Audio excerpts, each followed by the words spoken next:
Bom, a gente vai começar agora a ver a parte do capítulo 35, né, do Halliday, que é a parte de interferência de onda, né? Nesse capítulo, né, a gente agora vai novamente considerar que o feixe luminoso, né, do Sol, de uma fonte de luz qualquer, né, pode ser uma lâmpada, pode ser um LED, pode ser um laser, né, ela tem um comportamento ondulatório, né, ou seja, né, ela tem padrões de interferência, né, ela tem padrões de difração, né, da mesma forma que são observados na onda mecânica, né.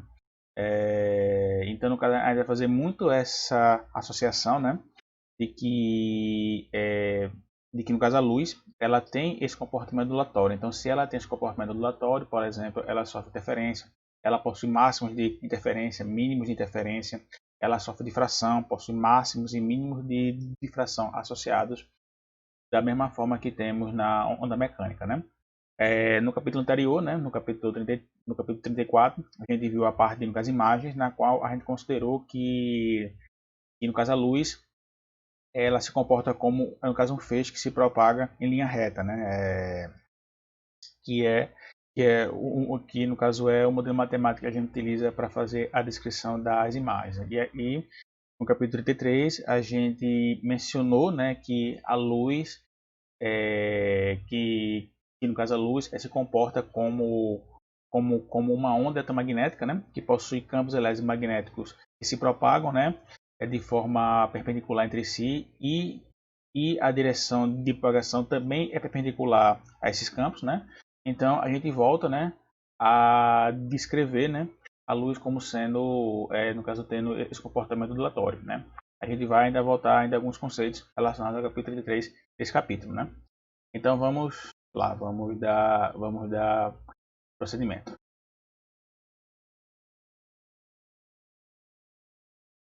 Hum,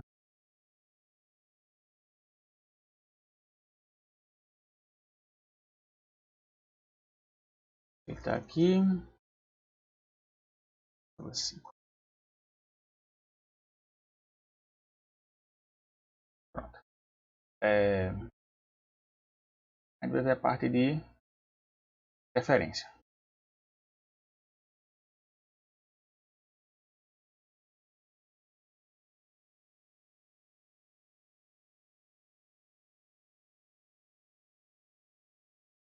E a gente vai basicamente analisar a luz como sendo uma onda.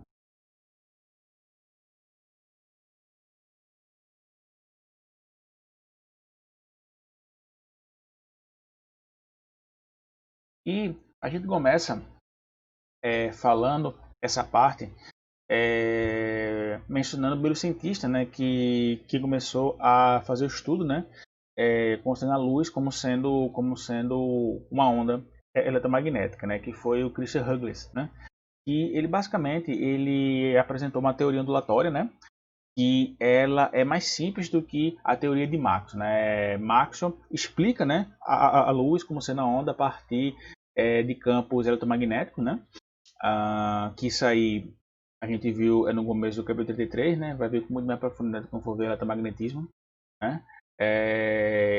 Maxwell propôs, né, o seu modelo, no caso, propôs um modelo eletromagnético e Hulles, ele, vou colocar o nome dele aqui,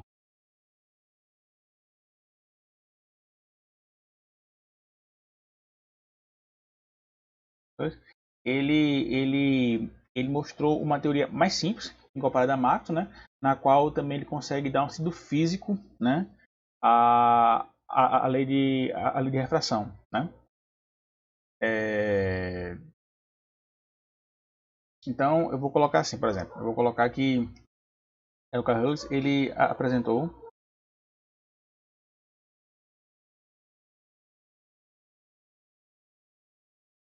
a teoria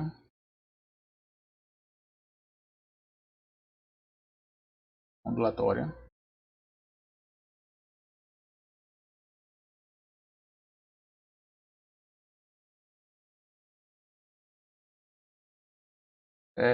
da luz matematicamente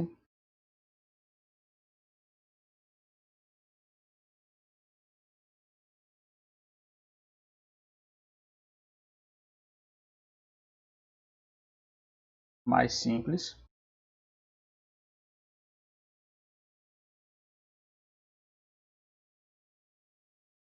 do que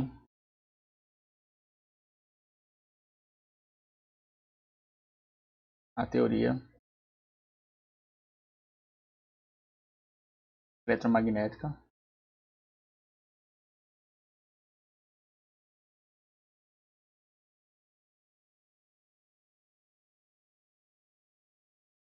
de Maxwell,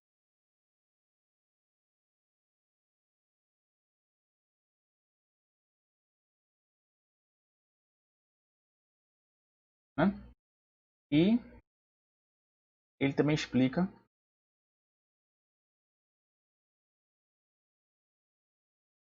a lei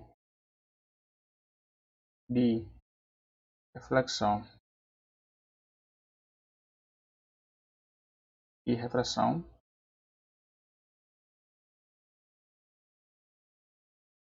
em termos de onda.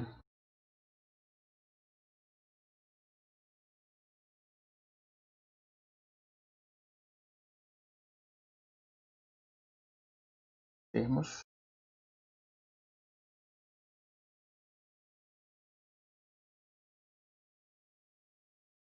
de onda e atribui um sentido físico ao refração.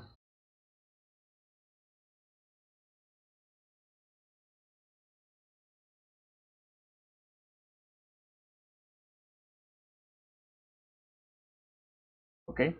E a partir dele, né, ele fundamentou o que a gente define como sendo o princípio de Hughes, né, que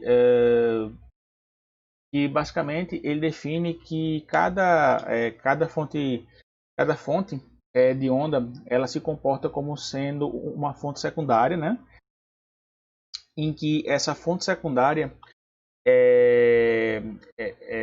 depois de um determinado instante de tempo t está localizada a uma distância a uma distância r, né, na qual você consegue definir exatamente essa distância, né, e essa localização ela tá associada a um plano tangente, né, a essa superfície secundária, né. Então, no caso, basicamente, o que é que você tem, né? Deixa eu mostrar aqui uma figura que fica mais clara aqui. O que eu estou falando. Uh, uhum, aqui. Bom, esse aqui é o princípio de Hughes, né? Na qual ele define, né, como eu tenho dito, né, que todo ponto, né, de uma frente de onda, né, ou seja, né, você tem aquela definição que eu tinha mencionado da onda eletromagnética, que é a sua representação, a gente representa ela também por frente de onda, né, em geral frente de ondas e um raio, né. Aí a gente vai trabalhar muito, né, considerando a onda, no caso considerando a luz, né, com uma representação geométrica de uma frente de onda. Então, basicamente, o princípio de Hughes ele fala que todos os pontos, né, de uma frente de onda, né, ela se comporta como fontes pontuais de ondas secundárias, né, ou seja, né, para essa frente de onda a gente tem, no caso, pontos, e esses pontos atuam como se fossem fontes pontuais de ondas secundárias.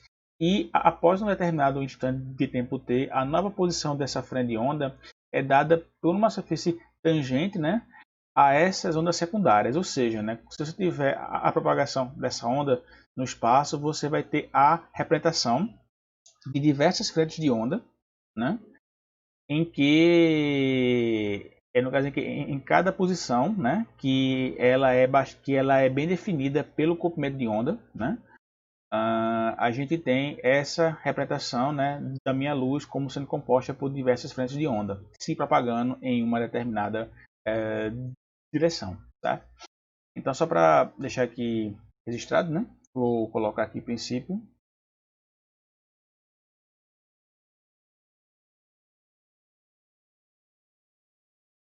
Douglas.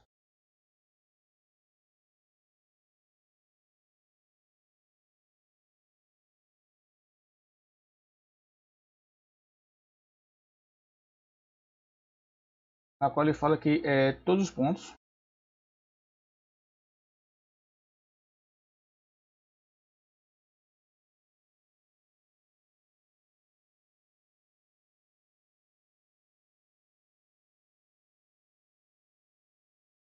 de uma onda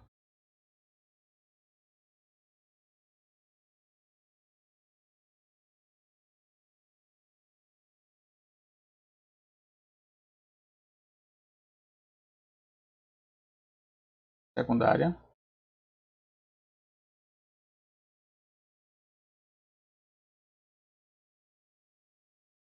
se comporta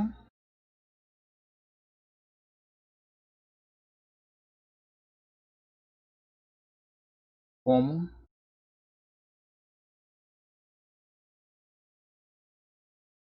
pontos pontuais. ah, Eita, eu escrevi no lugar errado. Que droga. Bom, Bom, escrevi aqui no lugar errado aqui. Onde é que eu escrevi? Puxa, escrevi no lugar totalmente no meio do negócio. Mas enfim, isso aí não tem problema não. Depois eu organizo melhor.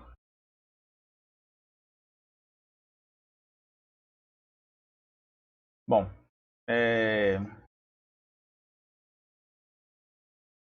pontuais, né? Ah, e ondas secundárias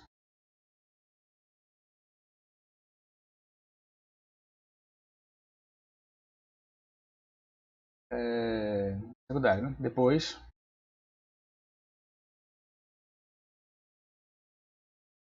de um instante de tempo t,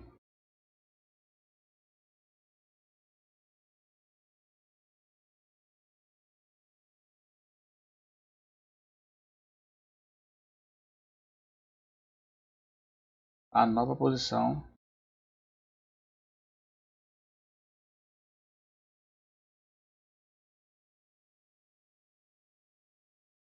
da fonte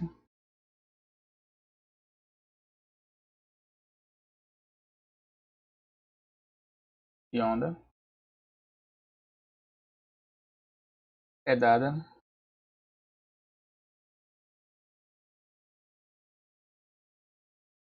por uma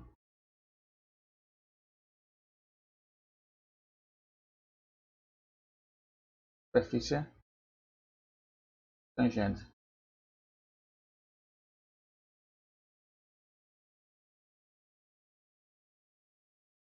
Ou seja, né? É aquilo que eu tinha mencionado, né? Só para ilustrar aqui. E,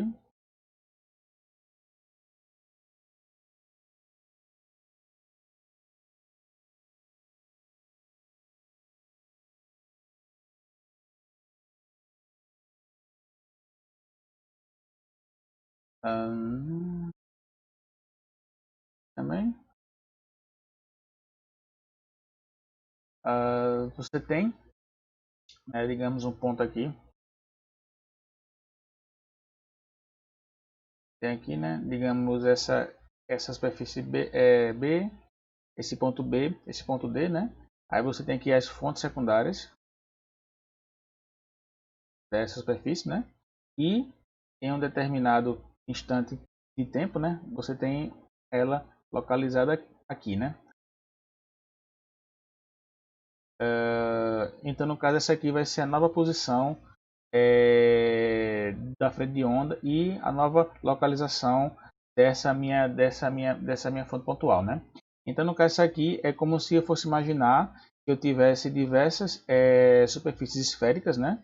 Associadas aqui com um raio, né? Na qual esse raio ele pode ser calculado pela velocidade da luz multiplicado por esse instante de tempo t, né? Que basicamente a gente vai ver que essa distância aqui é dada em função do comprimento de onda, né? Então aqui você teria, né, digamos, as fontes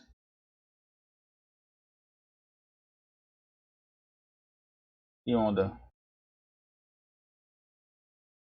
em t igual a zero, né? Isso aqui ΔT, né? E aqui seriam as fontes de onda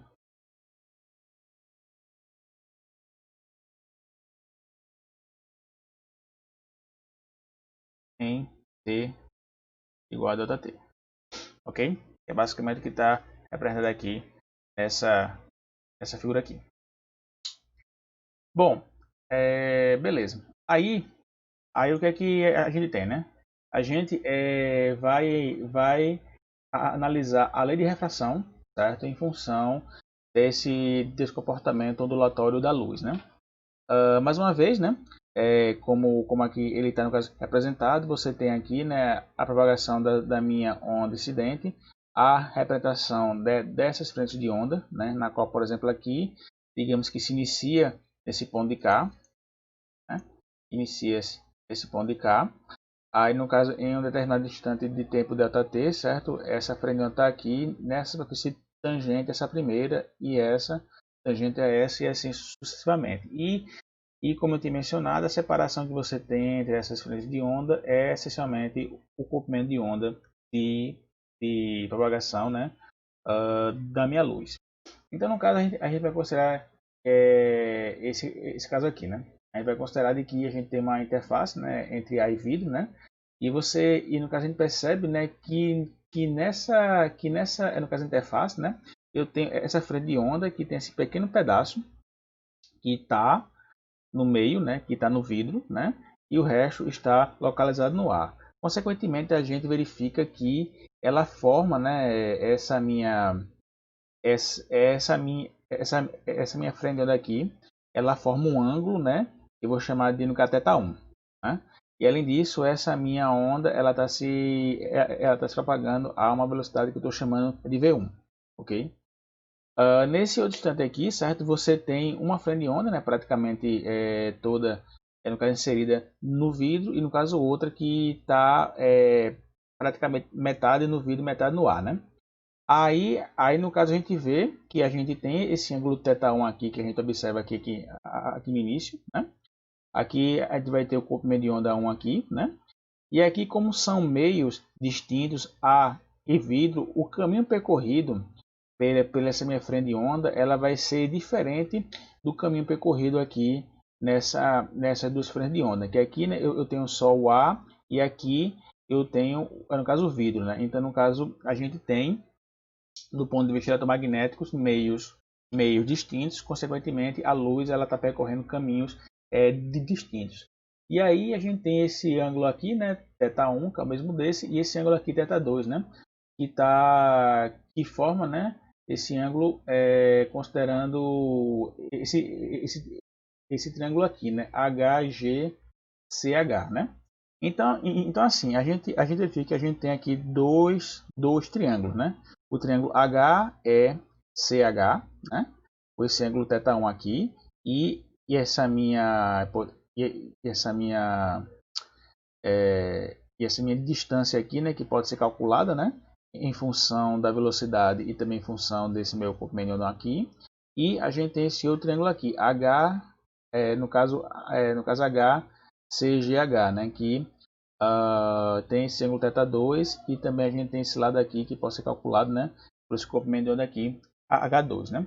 Já que ele é comprimento de onda, tem dimensão de comprimento, né? Então esse aqui é o comprimento desse lado do triângulo e esse aqui é o comprimento desse outro lado do meu triângulo, né?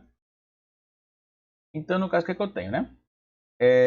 Só para gente entender o que é que a gente está fundamentando aqui, eu só baseado ali naquela figura, né?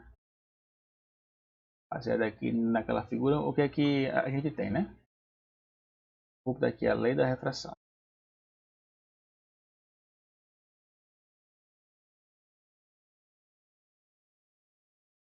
A gente tem, né? No feixe de onda incidente,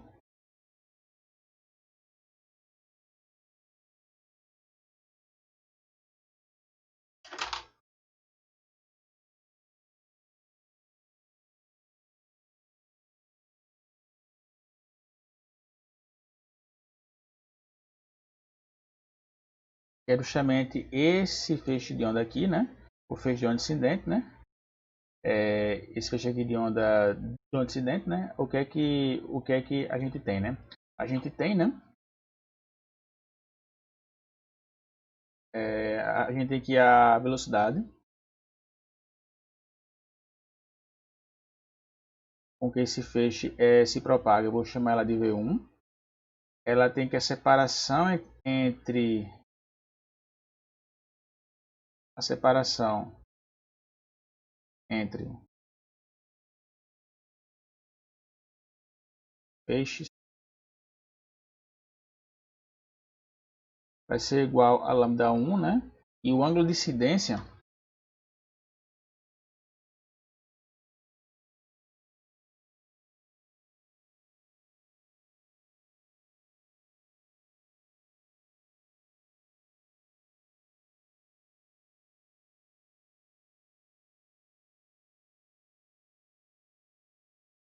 eu estou chamando esse ângulo de θ1, ok? Aí, a única que eu tenho, né? A onda secundária, né? A onda secundária, que ela tem origem aqui no ponto E, né? Ela se expande até esse ponto C e tá localizada a uma distância, né? Lambda 1, né? Em um determinado instante de tempo, né? Que instante de tempo vai ser quem? Vai ser esse lambda 1 dividido por V1, né? Então, eu vou escrever essa informação aqui.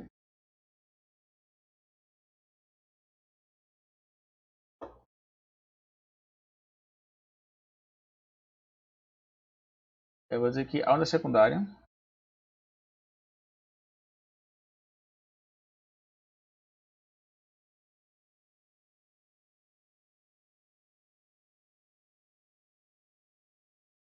que tem origem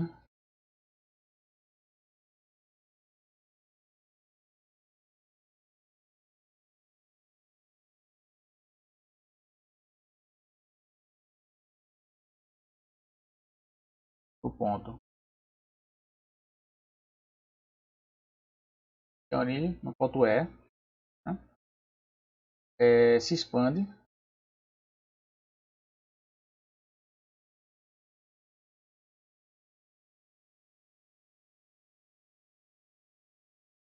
até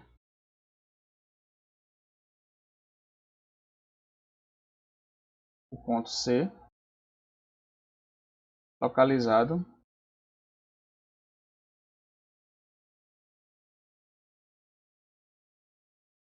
a uma distância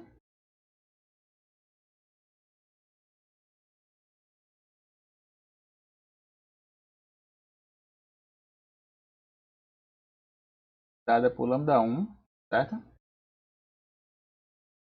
É, e essa minha expansão, né, no caso, ocorre no instante de tempo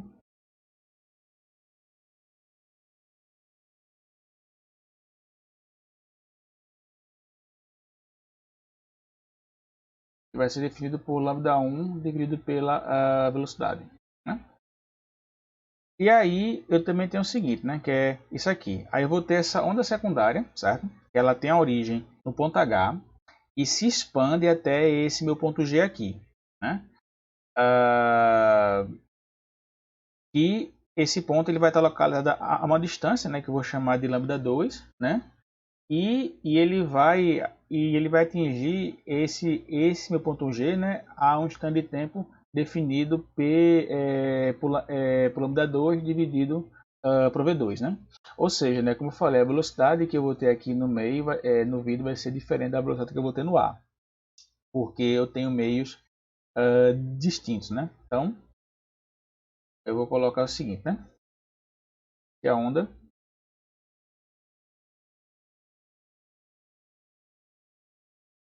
secundária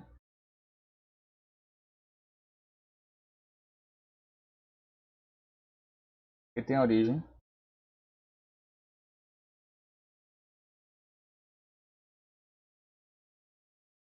no ponto H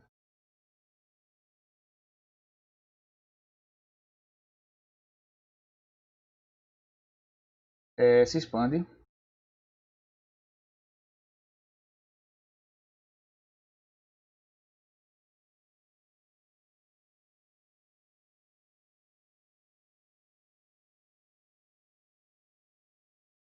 Se expande até o ponto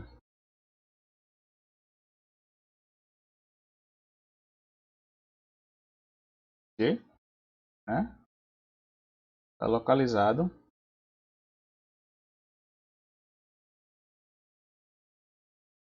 a uma distância.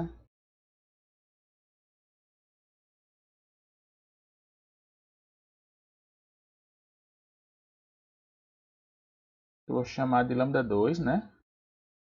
No instante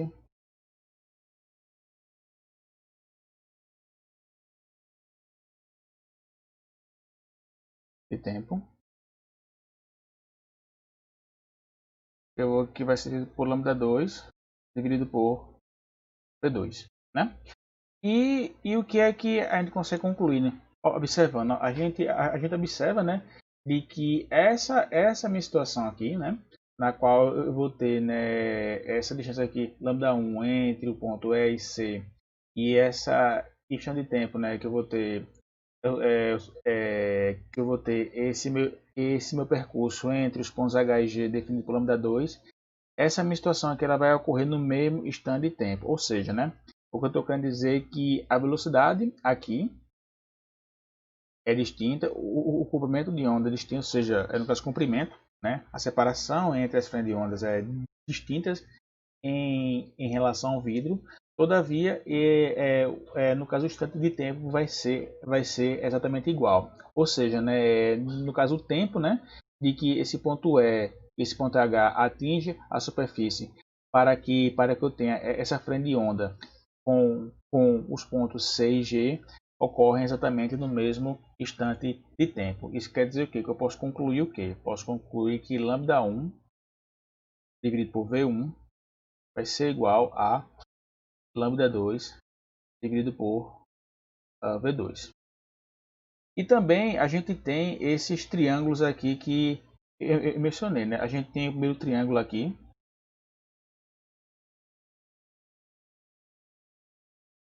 A gente tem um triângulo definido por HEC, né? Esse triângulo aqui. E botei assim, né? Botei aqui.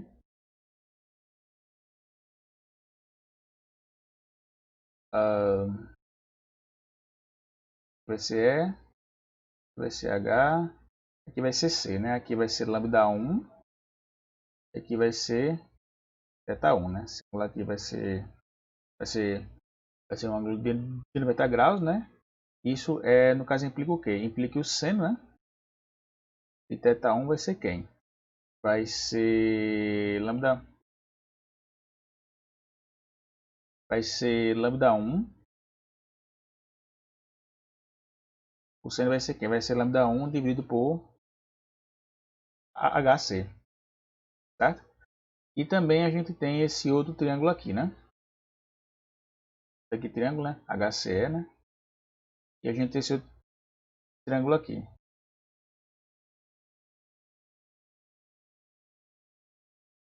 É o triângulo HGC, né? Esse é o triângulo aqui, HGC, certo? Esse é o triângulo aqui, HGC. Então a gente tem esse aqui, ó.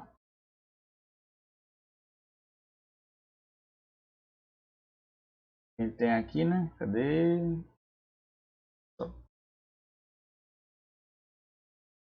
Assim. Esse aqui é o ângulo de 90 graus.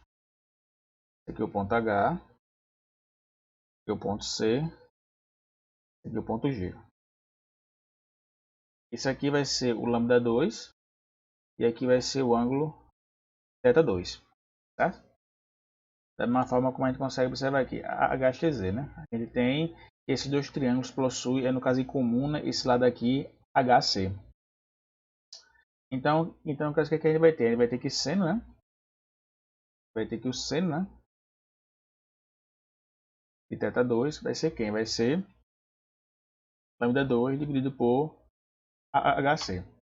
Certo? Então, se eu fizer a razão desses senos, seno de θ1 dividido por seno de θ2, o que eu vou ter? Isso aqui vai ser quem? Vai ser igual a lambda 1 dividido por lambda 2, né? E, segundo essa relação que a gente teve aqui, né? Se a gente passar esse lambda 2 para cá e V1 subir, vai ser V1 sobre V2. Então, a gente tem essa relação aqui. Né? Entre esses ângulos de incidência, entre esses comprimentos de onda, que são exatamente a separação que eu vou ter entre as frentes de onda, né? Com as suas respectivas velocidades de propagação. Né? Para cá, mas para cá, o que eu vou ter, né? Vou ter e a gente, como eu tinha definido, acho que no capítulo 33, né, que existe uma relação entre o índice de rarefação e essas velocidades. Então, eu vou colocar aqui novamente essa definição aqui, ó. Vamos definir um índice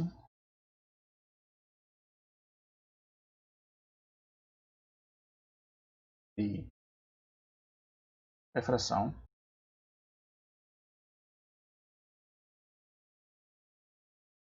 n, né, para cada meio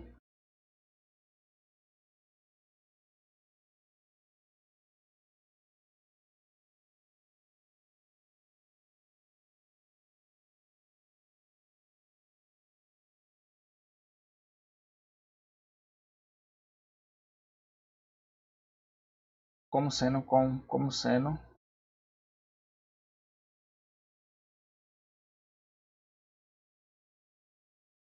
a razão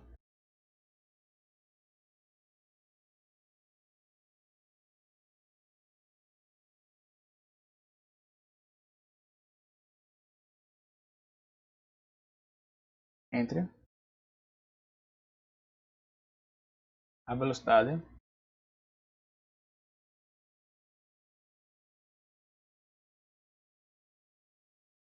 da luz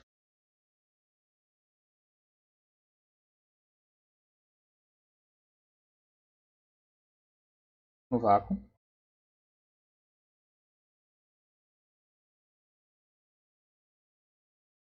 e do meio. Né? Ou seja, eu estou definindo que o índice de refração vai ser igual à velocidade da luz dividido a velocidade, no caso do meio, né? Que a gente tem, né? Que o índice de refração do ar, né? É igual ao índice de refração do vácuo. Vai ser quem? Vai ser a velocidade da luz, por isso que ela é dada como 1. Né? Então, no caso, o que é quem tem, né? Vou colocar assim, né? Para o nosso problema, né? Então, assim, nesse caso, a gente tem o quê? Que o índice de refração do meio 1 vai ser quem? Vai ser a velocidade da luz dividido pela velocidade do meio 1, que eu defini como V1, né? E o índice de refração do meio 2 vai ser igual à velocidade da luz dividida pela velocidade desse meio que a gente tem definido como, no caso, V2, né? Então, se eu for substituir, certo? Se eu for substituir, cadê? No caso, a razão desses ângulos com essa razão de velocidade, né? O que é que eu vou ter? Eu vou ter o seguinte, eu vou ter aqui, né, o seno de θ1 dividido pelo seno de θ2 vai ter que ser igual à razão da velocidade 1, né, que se eu passar isso aqui para cá e o N1 dividindo, eu vou ter C dividido por N1, né, razão da velocidade 2 vai ser C dividido pelo índice de refração do meio 2, né. Consequentemente, isso aqui vai ser igual a quem? Vai ser igual a N2 sobre N1. Por fim, a gente chega e sendo que o índice de refração do meio 1, né, multiplicado por seno de θ1 vai ser igual ao índice de refração do meio 2 seno lidera 2. Então essa é a explicação de Hurwitz para o refração considerando considerando a luz como sendo a onda, né? Porque nada mais que a gente tem que a gente definiu, né? Usou no caso o princípio que você tem a propagação dessa minha luz, né? Como no caso contendo frentes de onda, né? Na qual essas frentes de ondas a partir de um determinado instante t vai ser uma superfície tangente, né? A superfície anterior, né?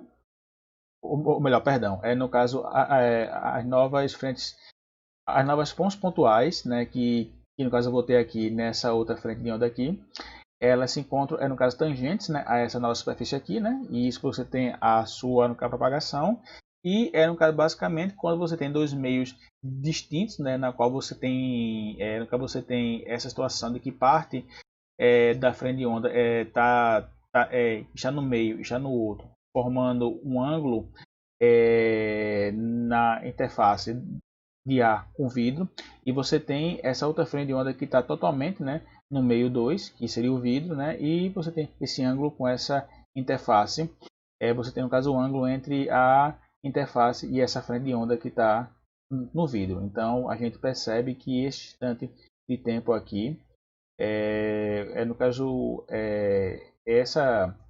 essa frente de onda com essa aqui, elas atingem esses pontos que a gente definiu aqui em um mesmo instante de tempo. E a partir disso a gente conseguiu calcular a lei de Snell, certo? Fazendo essas considerações, né? de tempos no caso, percorridos que são idênticos e a partir da geometria da experiência de onda. Né? Pois bem, aí a gente tem agora uma outra questão que a gente tem que analisar, né? Que é a relação que você vai ter, certo? Entre comprimento de onda e índice de refração, né? Porque o que é que você tem, né? A gente viu, né? Vocês viram, né? Em física 2, né? Quando vira a parte de ondulatória, de que você pode ter situações, né, que a sua onda mecânica ela está se propagando em meios distintos, né, e consequentemente você considera que ela está percorrendo caminhos distintos.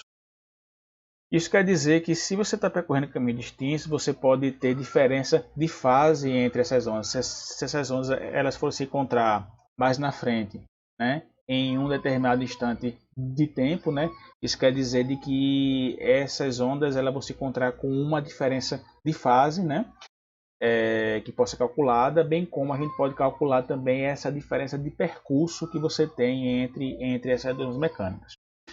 Para o mesmo raciocínio a gente vai fazer com a luz, né? Na qual essa diferença de percurso que a gente tem, ela está associada a você ter a minha luz percorrendo em índices de refrações distintos, né? Ou seja, né, eu tenho dois feixes luminosos e esses feixes eles atravessam, né, um meio que possui um determinado índice de refração, ou seja, né, distinto, né? Ou seja, né, eu tenho uma estrutura, né, na qual eu passo dois feixes, né? Parte dela tem um índice N1, a outra parte tem um índice N2, e consequentemente esses dois feixes, quando eles forem no caso sair desse meio, eles vão ter uma diferença de fase e uma diferença de percurso, que é justamente isso que a gente vai analisar.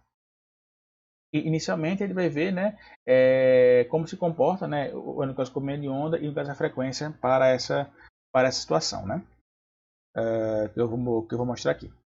Bom, a situação é a seguinte, né? Digamos que você tem, né? Eu vou colocar aqui, né? Comprimento de onda.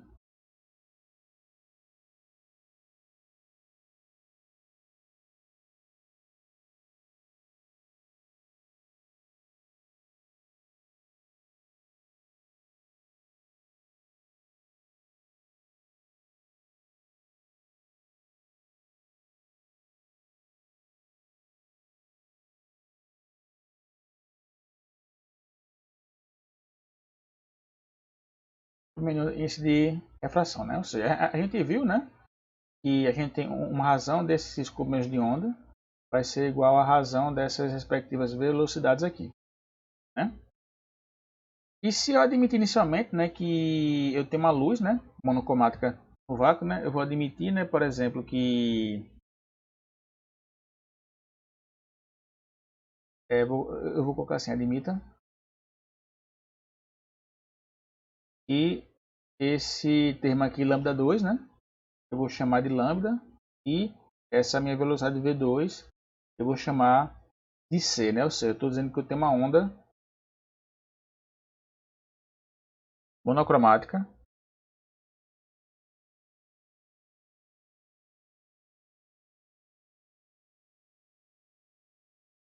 no vácuo. E eu posso admitir, né,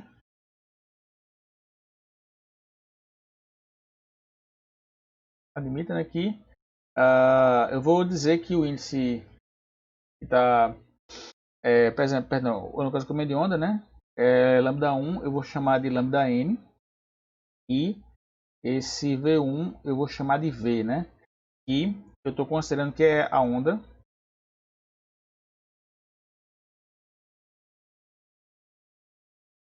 se propagando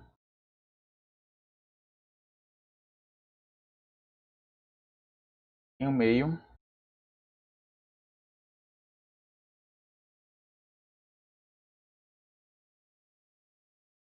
de índice n, índice n aqui, ok? Que possui um determinado índice de refração, né? Então, se eu for fazer isso, o que é que eu vou ter? Vou ter aqui, ó, lambda n dividido por lambda vai ser igual, né, a V dividido por C. Então, eu vou ter que lambda n vai ser quem? Vai ser lambda multiplicado pela velocidade do meio dividido pelo seu respectivo índice de refração, certo? Ah, beleza. E também a gente pode analisar também em termos de frequência, né? Tá aqui a frequência.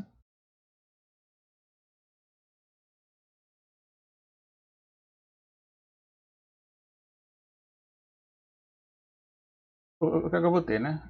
A mesma ideia, né? Eu vou chamar de Fn, né? Que é justamente a do meio, né?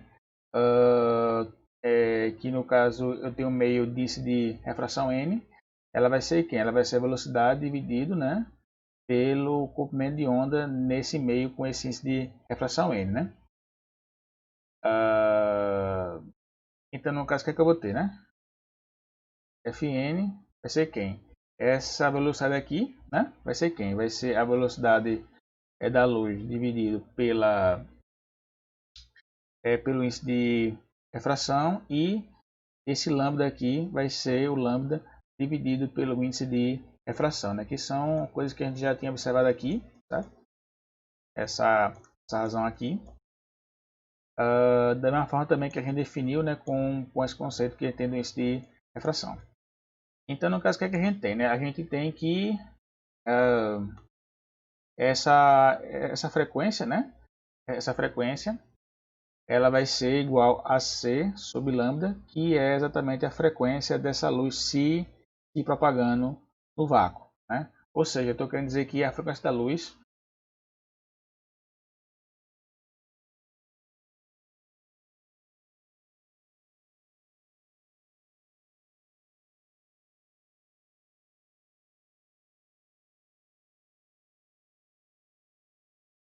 se propaga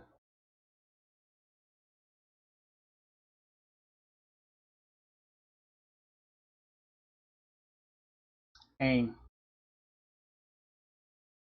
meio de índice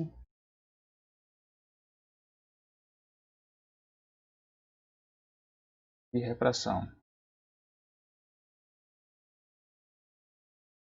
n é igual a do vácuo.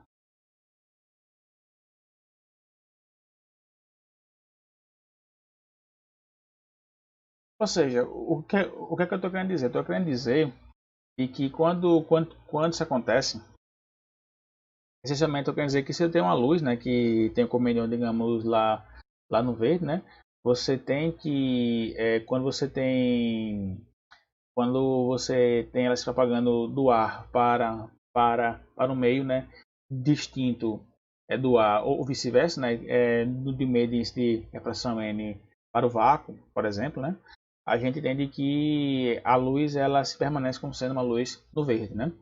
O que é que vai diferir, essencialmente? O que vai diferir é que se eu tiver, digamos, o meio, né, com refrações distintas, a velocidade com que essa luz vai atingir o ponto, né, ou seja, né, em comparação ao vácuo, né, vai ser diferente. E isso vai gerar o que a gente chama de uma diferença de fase, né?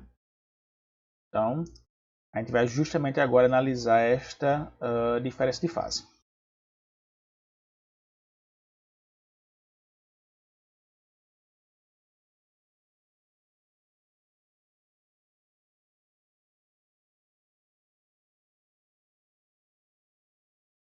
Diferença de fase.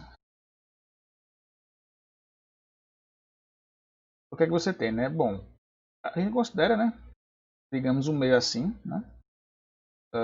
Esse meio aqui, ele tem um índice de refração que eu vou chamar de N1, tá aqui dentro, né? Eu tenho aqui, isso aqui vai ser N1, aqui vai ser N2, ok? Aí eu tenho um feixe aqui, né? Ele se propaga desse meio assim, esse feixe se propaga nesse meio, né? Isso quer dizer o quê? Que a diferença do índice de refração que eu vou ter aqui faz com que exista uma diferença de fase entre essas duas ondas, né? E é isso que a gente vai analisar. Então eu vou colocar aqui a diferença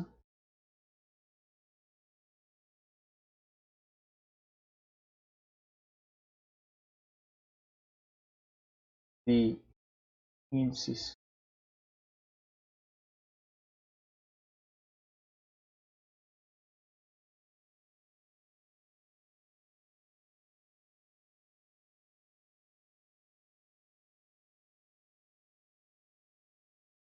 de refração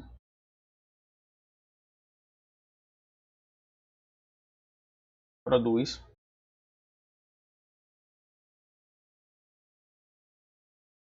uma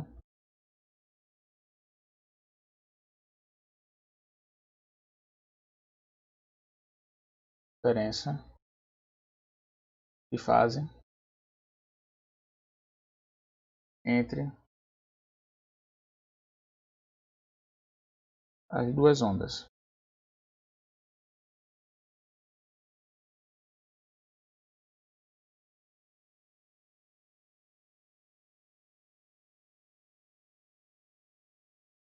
Ok? É exatamente isso que a gente vai calcular. Bom, veja só. É o seguinte, isso aqui, ele tem esse meu meio, ele tem um certo comprimento L aqui associado a ele, né? Aí no caso, o que é que eu vou ter, né? Nesse comprimento L, né, eu vou ter múltiplos comprimentos de onda, né? Ou seja, né, digamos, eu vou ter aqui várias frentes de ondas aqui, certo? E a distância entre essas frentes de onda, eu vou ter, no caso, eu vou ter com comprimento de onda, né? Isso quer dizer que isso vai ser o múltiplo, né? Relacionado com o meu comprimento L aqui,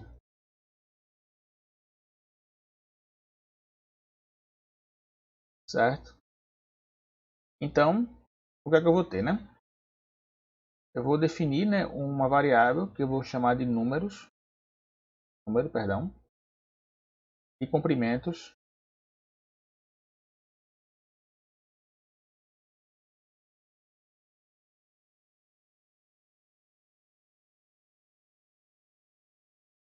de onda no meio 1.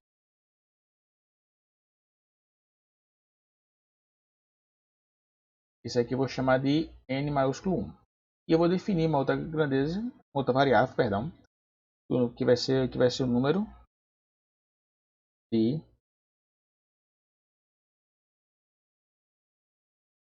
comprimentos de onda,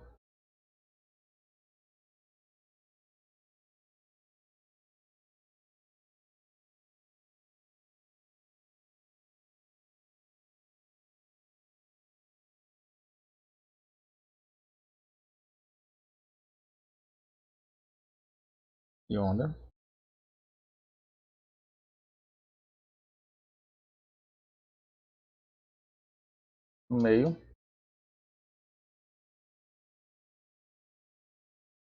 2. Isso aqui eu vou chamar, né, de N2, né? Então, o que é que eu tenho? Eu vou ter que N1, certo? Vai ser igual a quem? N1 vai ser igual a L, né? Dividido pelo, pelo comprimento de onda, né? Pelo comprimento de onda que eu vou ter nesse meio, nesse meio aqui, né? Ou seja, para ficar mais fácil da gente entender, né? O que é que eu vou definir, certo? Eu vou definir, certo? Que L vai ser igual a quem? Vai ser igual a esse N1, né? Multiplicado pelo comprimento de onda do meio 1, né? Isso aqui N1 é um número, pode ser 10, 100, 1000, né? Isso aqui é o comprimento de onda, então L vai ser, no caso justamente, o número de comprimentos de ondas que eu vou ter aqui nesse meio, né? Então, né, eu vou colocar aqui N1 vai ser igual a L dividido por lambda, né? Do meio 1, né? Lambda do meio 1. Então, aqui, só um pequeno detalhezinho aqui. Esse tem um detalhe aqui que eu esqueci de mencionar.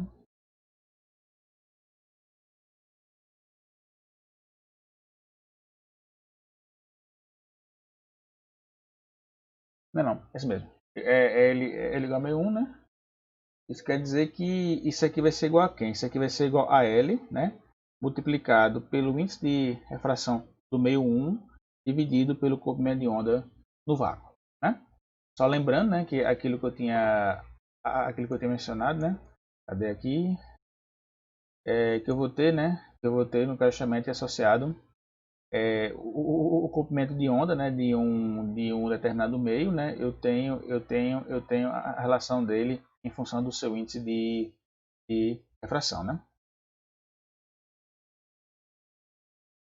Então, posso dizer que isso aqui vai ser igual a quem? Isso vai ser a refração do meio 1 é dividido pelo comprimento de onda, né, no vácuo. E eu vou ter que também L vai ser quem? Vai ser também N2, né? Multiplicado pelo índice de refração do meio 2.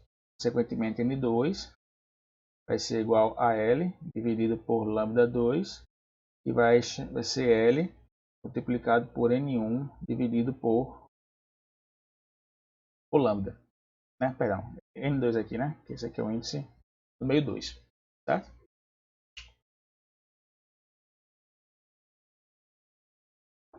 Ok, então eu vou escrever aqui em cima, né? Depois quando eu for no caso da PDF a vocês eu coloco na ordem correta aqui, certo? Então eu vou colocar aqui, admita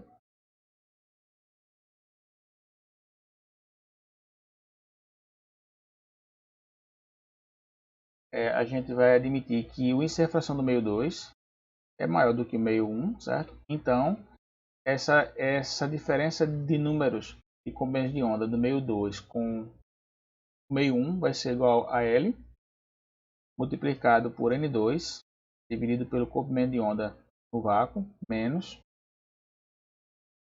L multiplicado pelo índice de refração do meio 1 dividido por lambda, né, que é o comprimento de onda no vácuo, e simplificando, isso aqui vai ser L sobre lambda multiplicado por N2 menos N1, ok? Que aqui a gente tem uma consideração, né? Que vai ficar um pouco mais claro quando a gente for ver a intensidade de uma interferência, mas o que no caso a gente sabe, né, da onda mecânica, né, é de que de que devido a essa diferença de fase que a gente tem, né, a gente pode ter que em um determinado ponto essas ondas elas se encontram. Então, no caso, eu posso ter uma interferência construtiva ou uma interferência destrutiva. E isso está associado a múltiplos dessa, dessa diferença de fase, né? Ou seja, eu posso ter a coincidência de pontos de máximos, coincidência de pontos de mínimos, né? E posso ter a coincidência, né, dessas situações, no caso intermediárias, que eu não vou ter nem uma região de máximo, nem uma região de mínimo, né? A mesma ideia a gente vai utilizar aqui, né? Ou seja, né, essa diferenças de fase que a gente está vendo para a luz como uma onda, né? Ela também pode ocorrer interferências construtivas, interferências destrutivas, dependendo desses múltiplos que eu vou ter dessa diferença de fase. E só lembrando que a gente lida com esses múltiplos, ou seja, é como se fosse um valor periódico, porque a onda possui um comportamento periódico, né? Ou seja, né, como ela tem um comprimento de onda definido, ela tem pontos de máximo e mínimos e tem um padrão, né, de comportamento que é um padrão harmônico, um padrão senoidal. Né? Então, a gente definir isso aqui, né? Ou seja, se eu tiver a situação aqui para, se N2 menos N1 for igual a 0,5,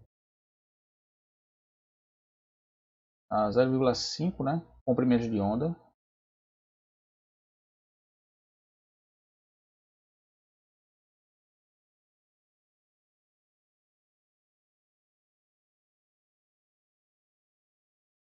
é, ela deixa a onda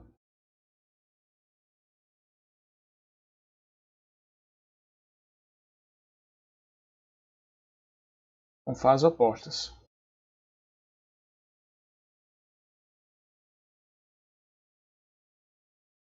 Ou seja, quando eu digo que tem fases opostas, estou querendo dizer de que, digamos, o máximo de uma das ondas coincide com o mínimo da outra onda.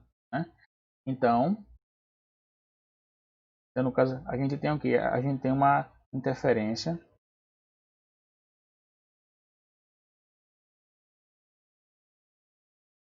destrutiva.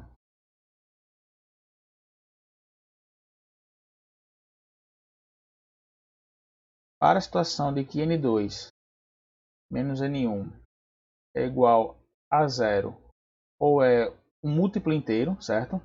De comprimento de onda,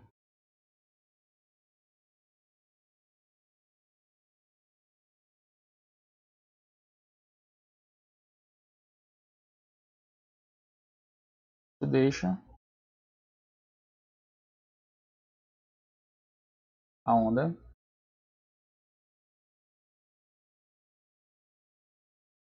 na mesma fase.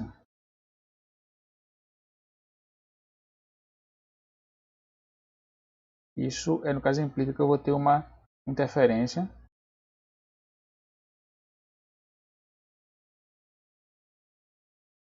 construtiva, ou seja, eu vou ter pontos de máximo e pontos de mínimos que elas se coincidem, né, em um determinado ponto, né? Então eu vou ter um reforço dessa onda implicando em uma interferência construtiva.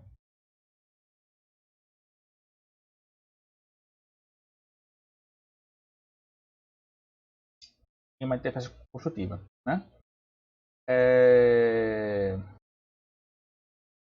E eu posso ter situações que pode ser entre 0,5 e 1, certo? Ou entre 0 e 0,5, na qual eu vou ter nem situação de interferência destrutiva ou construtiva, ou seja, eu vou ter uma onda com uma intensidade intermediária. Né? E outro detalhe também que a gente pode analisar, certo? É justamente com a diferença de percurso. Né? A gente analisa a diferença de fase, também a gente pode analisar a diferença de percurso.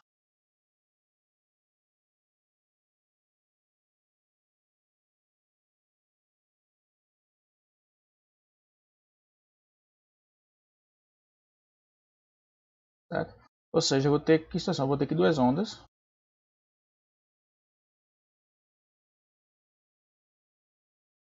que partem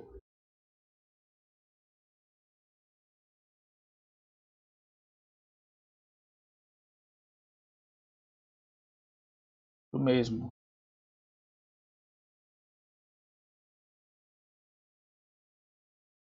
ponto com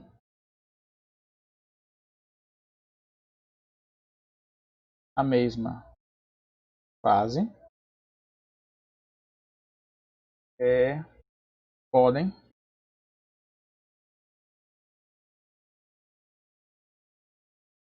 se,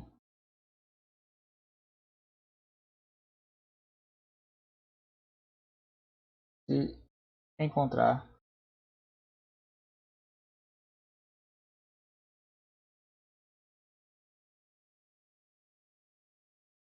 em um outro ponto,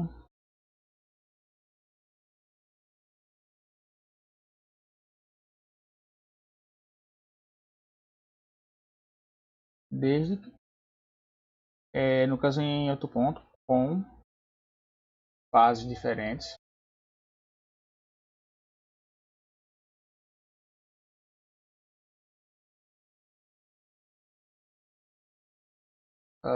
desde que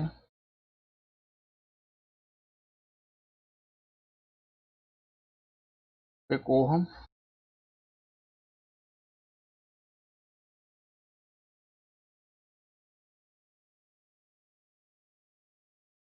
caminhos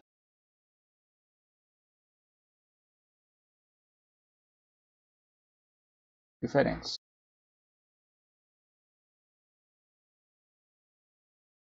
Ou seja, eu vou definir ΔL como sendo essa diferença de percurso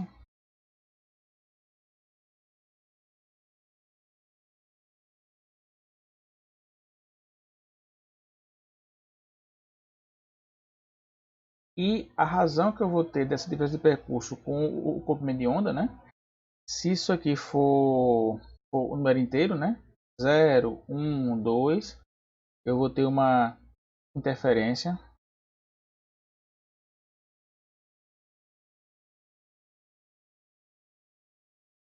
construtiva.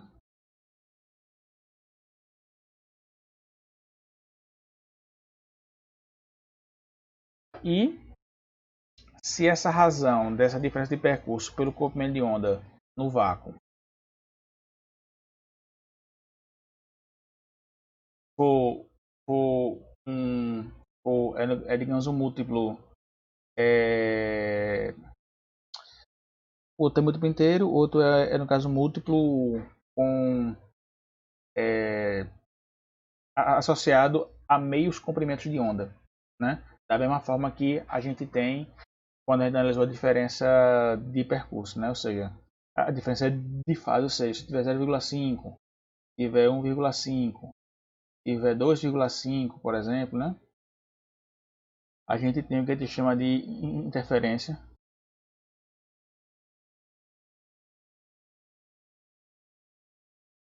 uh, destrutiva.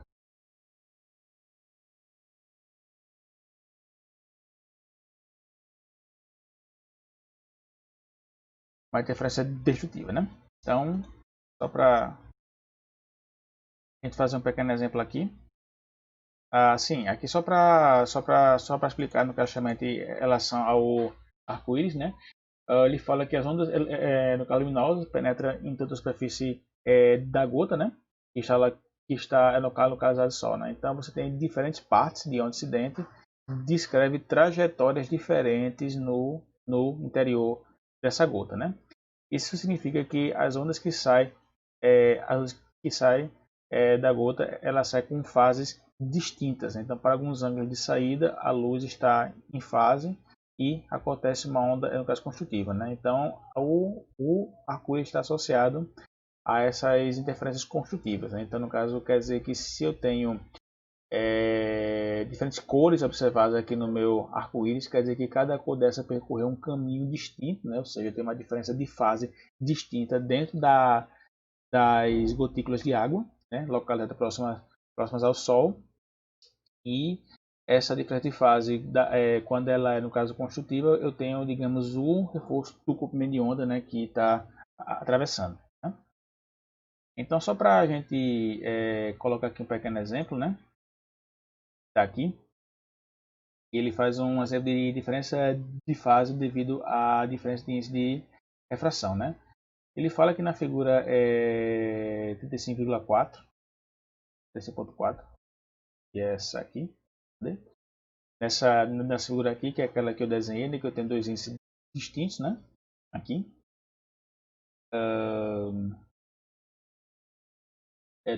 Tem ondas diz aqui, ele fala que duas ondas luminosas representadas pelos raios têm um comprimento de onda de 555 nanômetros, né? Está localizada no verde, antes de penetrar no meio 1 e 2, né? As ondas têm a mesma amplitude e estão inicialmente em fase, né? Então suponha que o meio 1 seja o próprio A e o meio 2 seja o índice de refração 0,6 e a espessura desse filme seja de 2,6 micrômetros, né? Eu quero saber primeiro qual é a diferença de fase entre essas duas ondas, né? Em comprimento de ondas, radianos e graus, né? E qual é a diferença efetiva desse comprimento de onda, né? Então, no caso, o que é que eu tenho, né? Para eu calcular a diferença de fase, né? Deixa eu só anotar aqui, né? Temos aqui. Eu vou ter que o comprimento de onda, né? O vácuo é 550 nanômetros, né? Eu tenho que o meio 1 ele vai ser o A, ser 1, o outro o meio 2 vai ser 1,6 e esse comprimento L aqui vai ser igual a 2,6 micrômetros, né? Eu quero saber quem vai ser a diferença de fase, vai ser N2 sobre N1, né? A gente pega sempre o maior em separação do outro, né? Vai ser quem? Vai ser essa minha espessura dividido pelo meu comprimento de onda do vácuo, N2 menos N1, né? Exatamente como está definido aqui, né? Então, né, se eu for calcular, né, isso aqui vai dar, né, 2,6, 10 a menos 6, isso aqui dá 550, 10 a menos 9, e dá igual a 1,6 menos 1. Então, essa diferença aqui vai ser igual a 2,48.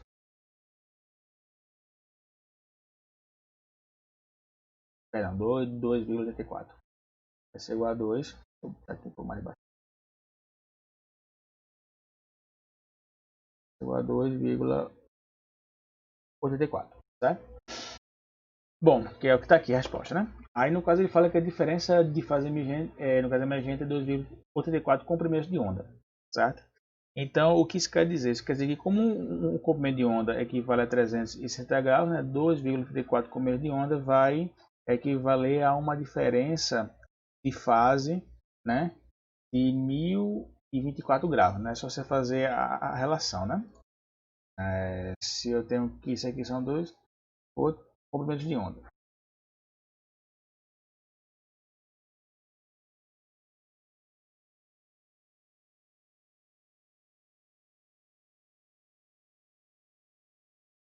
Tá? Então, se um comprimento de onda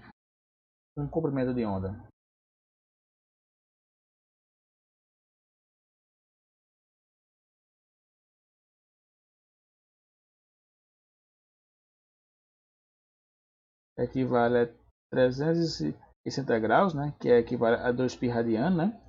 Isso quer dizer que 2,84, né, vai valer x. Então,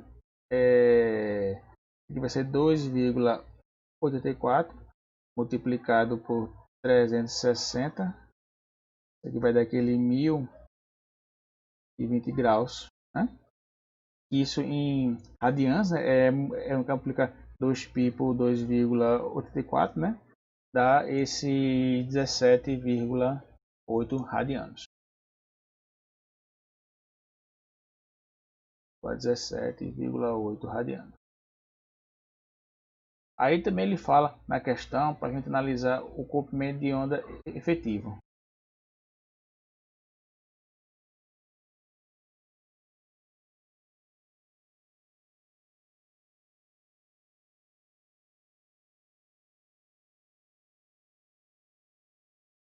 O que isso quer dizer? Isso quer dizer o seguinte. Isso quer dizer que quando eu falo comendo efetivo, se eu tenho números inteiros associados a comprimento de onda, se eu tenho 1, 2, 5 comprimentos de onda, isso quer dizer que efetivamente eu não vou ter uma diferença de fase entre eles. Né?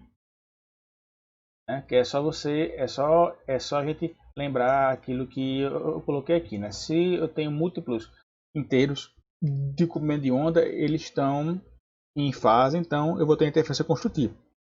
Se estão em fase, não tem diferença de fase, ok?